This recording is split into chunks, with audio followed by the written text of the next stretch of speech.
Cerita ini adalah adaptasi dari kisah nyata yang dialami oleh Galih saat mendaki Gunung Lawu yang dikirim ke email kami. Berbagai hal mistis yang terkandung dalam cerita ini adalah nyata. Namun, nama-nama yang terdapat dalam cerita sengaja disamarkan untuk melindungi privasi dari tokoh yang sebenarnya. Sebut saja nama saya Galih. Pada waktu itu, tahun 2008, saya dan 4 orang teman saya mendaki Gunung Lawu. Singkat cerita, kami sampai di base camp Candi Ceto jam 2 siang.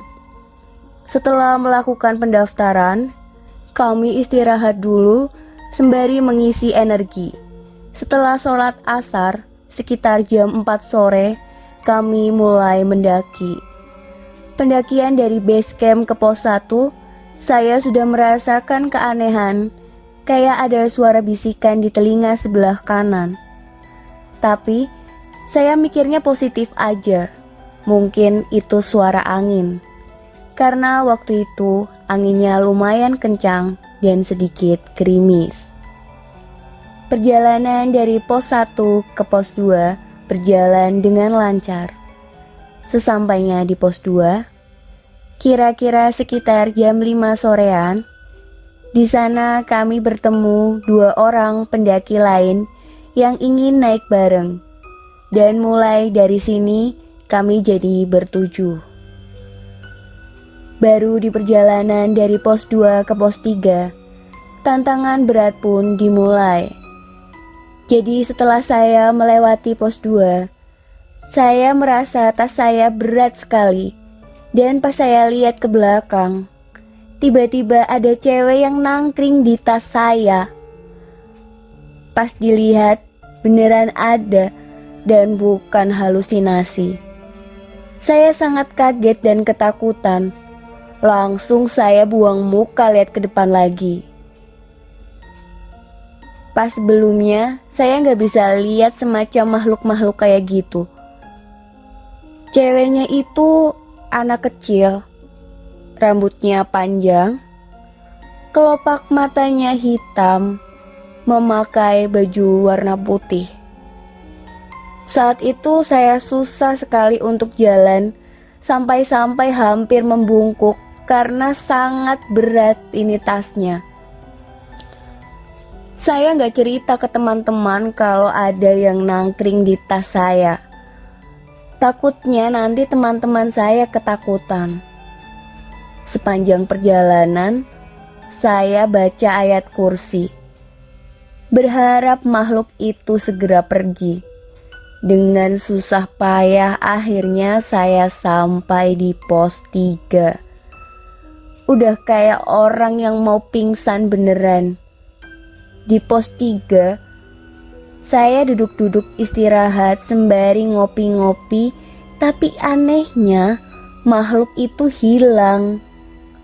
Pas mau ngelanjutin lagi ke pos 4, makhluk itu nangkring lagi di atas tas saya. Sepanjang perjalanan saya baca-baca doa lagi sambil menahan beratnya tas ini. Dinginnya cuaca saat itu dan pegelnya kaki semakin membuat saya ingin menyerah.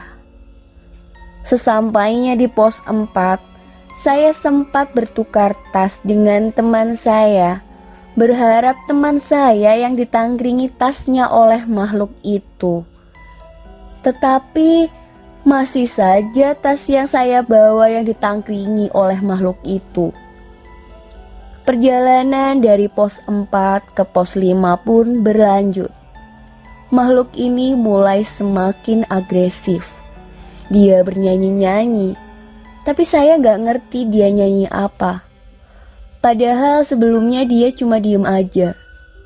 Rambut panjangnya juga mulai menutupi pandangan kanan dan kiri saya. Dan di sini mulai tercium bau minyak nyong-nyong seperti parfum jenazah. Semakin malam, semakin dingin, dan juga semakin menyeramkan. Saya sudah mulai tidak kuat jalan.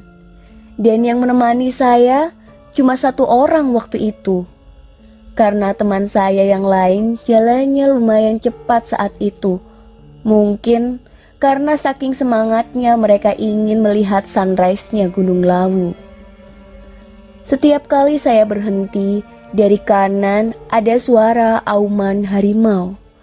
Waktu itu sudah kacau pikiranku. Sedangkan di sebelah kiriku jurang. Saya berhenti cukup lama menunggu suara harimau itu hilang. Setelah suara itu hilang, saya jalan lagi dengan hitungan 20 kali melangkah berhenti. Dan pas lagi jalan, ada pohon besar sekali di sebelah kananku. Pas saya lihat, ternyata pohon itu punya mata merah. Dengan rasa panik, saya berlari-lari kecil dengan lutut yang sudah sangat sakit. Ditambah lagi, makhluk itu yang di atas tasku bernyanyi-nyanyi aneh dan suaranya semakin keras. Kira-kira ketika sudah hampir sampai sabana, saya duduk untuk memakan roti. Karena dari jam 3 sampai setengah 1 dini hari belum makan. Pas saya mau masukin roti itu ke mulut, rotinya dijatuhin sama si ceweknya itu. Setelah itu dia tertawa aneh. Pokoknya makhluk itu sangat menggangguku waktu itu. Dengan penuh rasa ingin cepat masuk tenda, saya kuat-kuatkan untuk berjalan lagi, untuk bertemu teman-temanku yang lainnya, yang ternyata mereka sudah menunggu saya di pinggir jalan. Kami jalan lagi melewati sabana dan berhenti di pohon tumbang sebelum pos 5 untuk mendirikan tenda. Padahal planningnya mau ngecamp di pos 5. Tapi berhubung sudah jam 1 malam, jadi ngecampnya sebelum di pos 5. Singkat cerita, sudah jam 3 dini hari. Saya kebangun karena cuaca sangat dingin dan setelah itu tidak bisa tidur lagi. Tiba-tiba saya melihat ada orang jalan muterin tenda saya lebih dari 3 kali.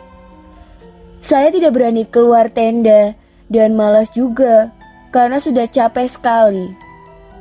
Keesokan paginya, semua temanku ke puncak, kecuali saya. Saya lebih memilih tidur daripada ke puncak karena lutut sudah tidak kuat untuk berjalan.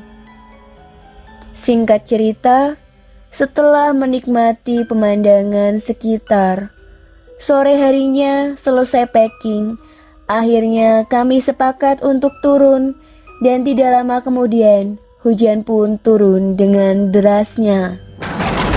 Dalam keadaan hujan deras, gelap, kedinginan, dan alat penerangan seadanya, kami bergegas untuk turun. Alhamdulillah, pada waktu perjalanan turun, makhluk yang kemarin nangkring di atas tas saya sudah tidak ada lagi. Tetapi di sini mulai terjadi beberapa keanehan lagi. Malam itu sangat sepi, padahal di atas lumayan ramai pendaki. Tapi anehnya tidak ada satupun yang berpapasan dengan kami saat itu. Dengan hati tenang, kami mencoba berdalih kalau pendaki lain mungkin belum sampai sini. Lama-kelamaan, kami merasa khawatir karena jalur yang kami lewati sepertinya bukan jalur yang semalam kami lewati. Seringkali kami melewati rute dengan tergenang lumpur, layaknya daerah yang belum terjamah. Saya kebetulan membawa senter dan beberapa kali saya senterkan ke arah kanan kiri. Rasanya semakin lama berjalan, kami mulai masuk hutan. Saya segera berteriak beberapa kali agar leader memperhatikan jalan karena kayaknya kami tersesat. Saat saya merasa jarak saya agak jauh dari teman di depan saya, tiba-tiba saja saya disalib dari belakang oleh seorang pemuda. Saya sempat menyapa, "Mas, rombongan dari mana?" Tanpa menjawab dan menoleh, pemuda tadi terus saja berjalan tanpa menghiraukan saya. Pikir saya waktu itu, paling temannya ada di belakang, atau mungkin dia tertinggal rombongannya. Setelah pemuda itu lewat, tiba-tiba saja tercium bau busuk yang sangat menyengat.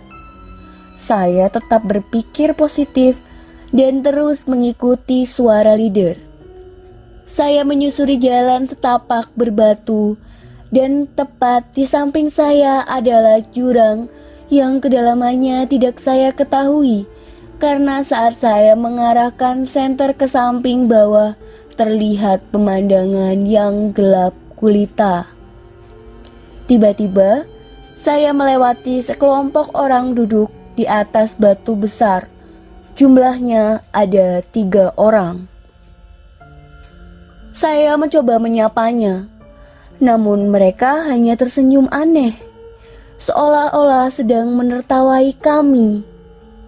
Anehnya lagi, mereka semua mukanya pucat, matanya sayu, dan sampai sekarang saya masih ingat muka mereka. Tiba-tiba Rizky yang berada di belakang saya berkata, "Ngomong sama siapa sih lu, Lih?" Padahal sangat jelas tadi saya melewati sekelompok orang itu. Tetapi Rizky tidak melihat mereka. Singkat cerita, ketika kami berhenti pada sebuah batu besar yang menempel di tebing, leader kami bilang bahwa ternyata kami sudah dikerjai oleh penunggu di sini. Ternyata leader sudah memberikan sebuah coretan di batu besar tadi, dan dia sudah ketiga kalinya melewati batu besar itu. Akhirnya, leader menyuruh kami untuk berdoa. Selesai berdoa dan meminta maaf karena mungkin salah satu dari kami melakukan kesalahan atau hal-hal yang tidak sopan selama perjalanan. Setelah itu kami lanjutkan perjalanan kembali. Betul saja, perkiraan 1 jam perjalanan kami langsung bertemu dengan pos. Kami sepakat bermalam di sana dan mendirikan tenda karena malam semakin larut. Segera kami istirahat menenangkan diri dan langsung tertidur karena benar-benar lelah perjalanan turun kami. Baru keesokan paginya, akhirnya kami turun lagi sampai base camp. Itulah pengalaman mistis yang dialami oleh Galih saat mendaki Gunung Lawu yang dikirimkan ke email kami.